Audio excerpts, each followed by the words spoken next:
जेवनो ना जेवानी पूछा ना लगली सखिया कहो रे सखिया अपना दिलवा के बतिया कहो रे सखिया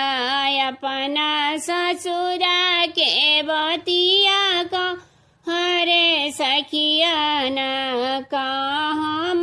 कहीं सखी दिलवा के बतिया सुनिए हमरो ना तू जैबू ना ससुरवा सुनी के बतिया ना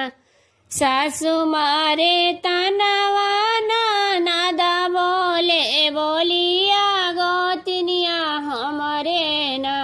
हमके लवली दबसावा गोतनिया हमरो ना सासू जी के बोली हम सिरावा नवैबो नाना दाजी के ना अगहन करबो गवनवा नाना दाजी के ना गोतिन जी के बोली हम